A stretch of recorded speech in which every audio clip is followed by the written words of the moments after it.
Brynna and Blaine commit themselves today to each other in sacred trust. They promise to embrace conflict as well as peace, to work as well as play, to struggle as well as coast, to give as well as receive, and to be with, stay with, and move toward one another.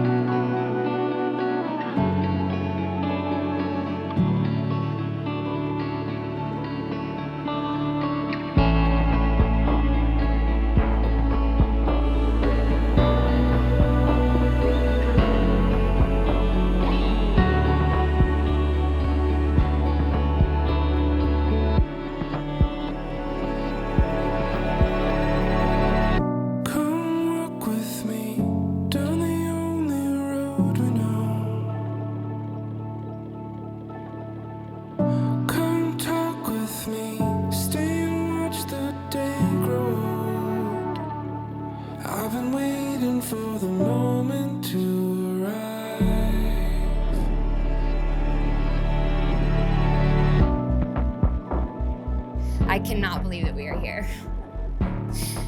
Had someone told me 4 years, 4 months, and 16 days ago that you would fly across the country to visit me in Nashville, easily convince me to quit my corporate job, move back to Arizona, into your house, travel around the world, climb countless mountains, endure a global pandemic, and survive stage 3 cancer with you, I would have asked when this rom-com was hitting theaters.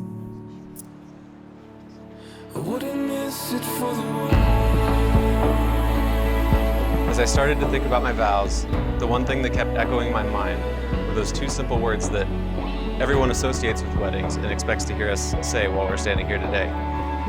But the more I thought about I do, just 3 letters, only 2 syllables, the more I realized how many missed opportunities I've had to say those words to you out loud, even though they've been right there in my mind the whole time.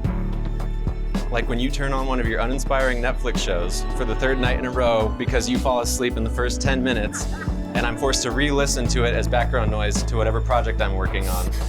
What is it you always say to me? Just love me, Blaine. Well, guess what? I do.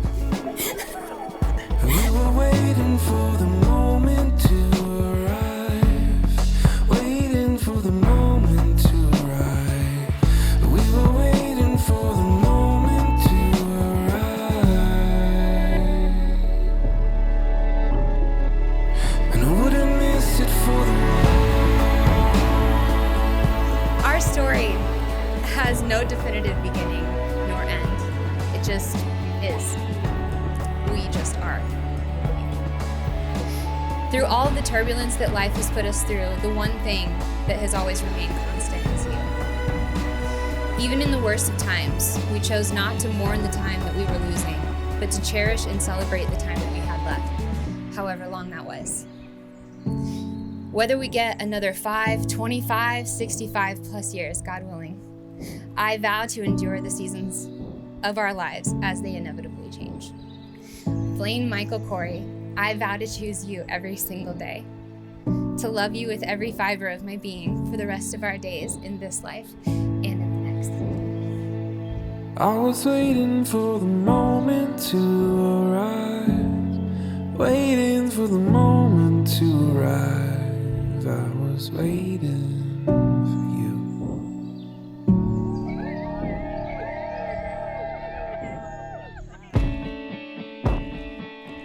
I may not say it enough in those little moments, but I always have and I always will.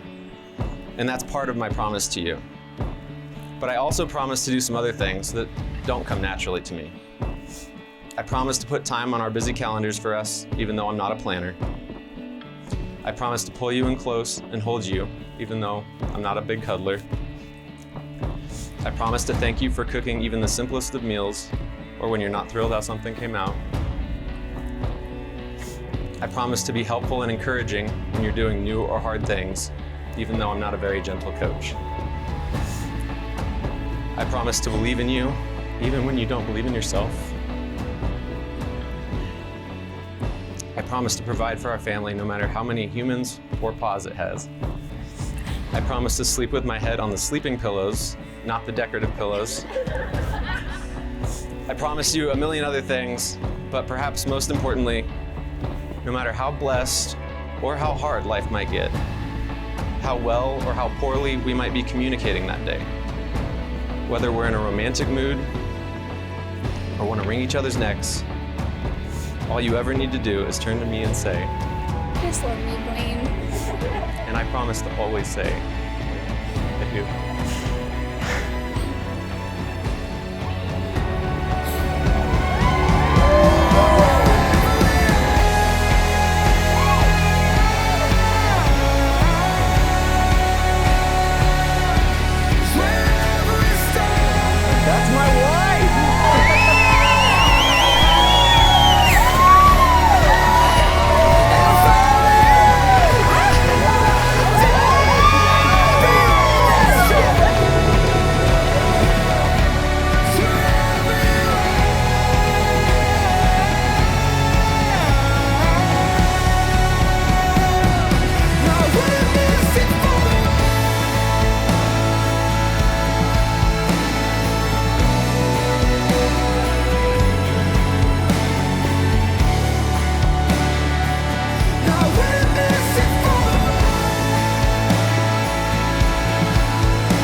I was waiting for the moment to arise, waiting for the moment to arrive. I was waiting for you,